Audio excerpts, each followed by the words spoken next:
Hey there, Matrix here.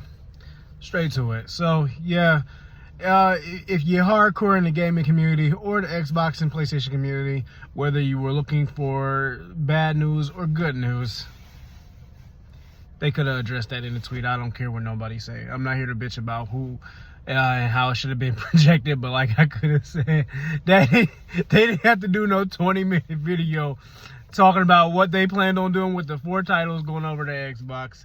I mean, it is what it is. Good news though, Starfield and Indiana Jones look like it won't be coming to PS5 for now. Because I remember, Phil made the claim before that not all Xbox titles will be on PC, but apparently they are at the moment right now, especially if you're on PC game, the Game Pass for PC. But hey, just me. Not saying that it's not happening. I'm just saying that, I mean, I'm pretty sure, it's obvious what Microsoft is doing at this point. You know, Microsoft, they're not competing like, like fanboys think they're supposed to compete. They're not competing in the sense of going against PlayStation and Nintendo. They're competing with, let me switch that up. Microsoft is not competing against Sony and Nintendo game-wise when it comes to first-party titles. They are competing against Sony and Nintendo money-wise. They're looking to make more money.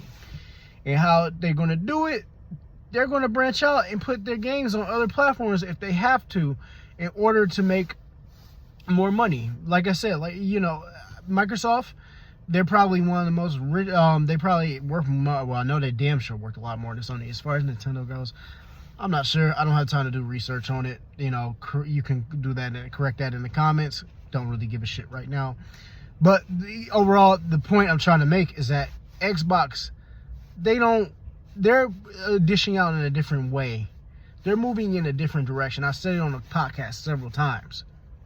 Their goal is not to compete, against Microsoft with games and stuff. They don't give a shit about the narrative that, my Xbox don't got no games. They don't care about that. And the reason why they don't care about that is because they're going to make their percentages.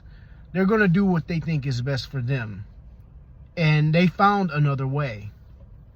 It's not to say, look, do I agree? Like I said, me personally, I don't like that. But business-wise, if that's what's going to do good for the business, then I can't complain. I don't run Microsoft. I don't work at Microsoft, so I can't really, get mad. But, for Phil to wait this long, just to address that in a 20-minute video, brother, what? You could have did all that in a tweet and say, hey, this is what's going to happen. Stay with the platform if you want to, or not.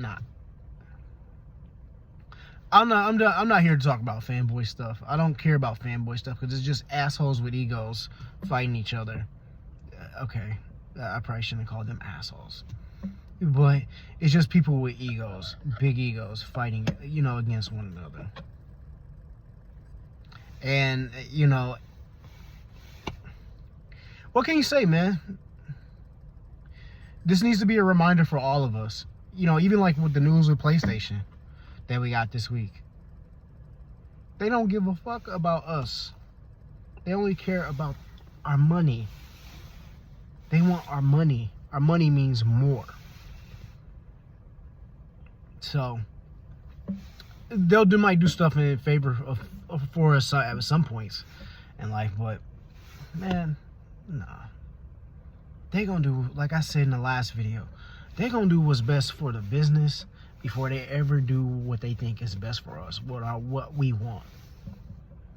It's our ego. Gotta let that shit go, man. Other than that, this Drex, I'm out. This is all I wanted to say. That 20-minute podcast shit, that was some bullshit. Microsoft, Phil, y'all should be ashamed of yourself for that.